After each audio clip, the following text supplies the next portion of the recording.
പാട്ട് ഏതാണ് മക്കളെ? ജൂണിലെ നിലാമഴയിൽ. ആരുടെ പാട്ടാ അത്? M Jayachandran sir. ഈ മനുഷ്യന്റെ ജയചന്ദ്രൻ സാർ. അല്ല, ഈ പാട്ടിന്റെ ശരിക്കും ഹീറോ എന്ന് പറയുന്നത് ഗിരീഷ് ചേട്ടനാണ്. ഗിരീഷ് ചേട്ടൻ എഴുതിയിരിക്കുന്ന മറക്കാൻ പറ്റാത്ത ഓർമ്മകളാണ്. ഇതിൽ ഒരു രസകരമായിട്ടുള്ള ഒരു സംഭവം പറഞ്ഞ് നമുക്ക് നമ്മുടെ കുഞ്ഞിന്റെ പാട്ടിലേക്ക് വരാം. ഈ നമ്മൾ തമ്മിൽ എന്ന് പറയുന്ന തമ്മിച്ചേട്ടൻ്റെ, വിജി തമ്മിച്ചേട്ടൻ്റെ ചേട്ടനൊരു വലിയ നമസ്കാരം. തമ്മിച്ചേട്ടനാണ് ഈ അവസരം തരുന്നത്. അപ്പോൾ തമ്മിച്ചേട്ടൻ്റെ ഈ കമ്പോസിങ് സെഷന് തിരുവനന്തപുരത്ത് ട്രിവാൻഡ്രം ക്ലബ്ബിൽ ഇങ്ങനെ ഇരിക്കുകയാണ്. അപ്പോൾ ഗിരീഷ് ചേട്ടൻ സാധാരണ ഏതെങ്കിലുമൊക്കെ പാട്ടുകൾ ചെയ്ത് കഴിഞ്ഞാൽ എൻ്റെ അടുത്ത് വന്ന് വലിയ കാര്യത്തിൽ പറയും. എന്ന് പറഞ്ഞാൽ അതൊക്കെ നല്ലതാണ്, നീയൊക്കെ എന്താ ചെയ്യണേ എന്നുള്ള രീതിയിൽ ഇങ്ങനെ കളിയാക്കി പറയും. എടാ, വിദ്യാജിയുടെ ഒരു പാട്ട് ചെയ്തു, നീയൊക്കെ എന്താടാ. വിദ്യാജിയുടെ പാട്ട്. അപ്പൊ ഞാൻ ചോദിച്ചു, അതെങ്ങനെയാണ് ചേട്ടാ പാട്ട്? ജൂണിലെ നിലാമഴയിൽ നാണമായി നനഞ്ഞവളെ. ഞാൻ പറഞ്ഞു, കൊള്ളാലോ ചേട്ടാ, ജൂണിലെ നിലാമഴയിൽ ഉഗ്രാൻ. നീയൊക്കെ ചെയ്യണ പോലെയാണ് ആ ട്യൂൺ. അങ്ങനത്തെ ഉള്ള ട്യൂണിലൊക്കെ ഞാൻ ഇങ്ങനെയൊക്കെ എഴുതടാ, അതിന് പ്രത്യേക പേനയൊക്കെ ഞാൻ എടുത്തു വെച്ചിട്ടുണ്ടടാ.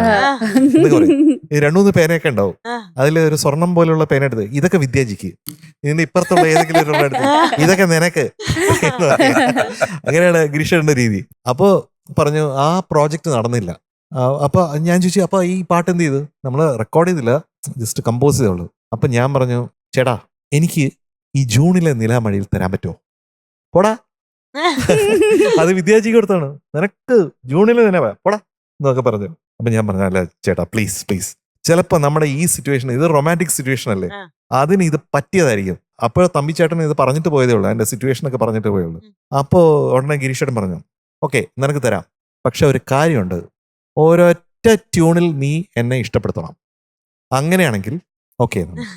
അപ്പൊ ഞാൻ പെട്ടെന്ന് എന്റെ മനസ്സിൽ അപ്പ തോന്നിയ പോലെ ഞാൻ പാടി, ജൂണിലെ നിലാമഴയിൽ നാണമായി നനഞ്ഞവളേ എന്നിങ്ങനെ പാടി.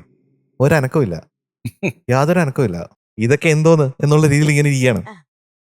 അപ്പൊ ഞാൻ ഉടനെ പാടി, ജൂണിലെ നിലാമഴയിൽ